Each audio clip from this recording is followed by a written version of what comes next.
Prej fund muajit mars, efektivët e drejtorisë vendore të policisë së Vlorës bën disa kontrolle kryesisht në zonat e mbyllura, magazina apo edhe sera, të cilët sipas policisë më herët mund të kenë shërbyer për kultivimin e lëndëve narkotike.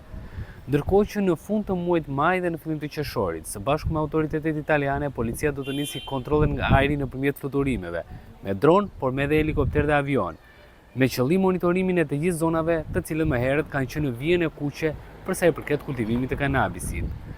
Burimet nga ana e policisë së Vlorës bëjnë me dije se së fundmi drejtoria vendore e policisë së Vlorës është pajisur edhe me disa dronë të sofistikuar, çka shërbejnë për monitorimin e të gjithë territorit të qarkut të jugut, kryesisht në zona të cilët kanë qenë problematike në kultivimin e bimëve narkotike. Fundi muajit maj dhe fillim qershori, policia e Vlorës në bashkëpunim me atë italiane monitorim nga ajri të gjitha zonave, të cilat më herët kanë qenë në vijën e kuqe të kultivimit të bimëve narkotike. Kontrollet nga ajri do të kryen me dron, por dhe helikopter, ndërsa kjo është faza e dytë e kontrolleve të policisë. Prej muajit shkurt të këtij viti, policia e Vlorës ka ndërmarrë aksione dhe kontrolle të shpeshta, kryesisht në ambiente të mbyllura apo edhe sera, në ato zona që më parë kanë qenë problematike në kultivimin e bimëve narkotike në Vlorë. Nëse këto kontrolle kanë qenë në teren, tashmë do të nisë një tjetër fazë edhe me softifikuar. Kontrollet do të kryen nga ajri në bashkëpunim me palën italiane, ndërsa do të përdoren dron, por edhe helikopter. Qëllimi mbetet padyshim goditja e çdo tentative për kultivim të bimëve narkotike, ndërsa kontrollet do të shtrihen kryesisht në ato zona të cilësuara dikur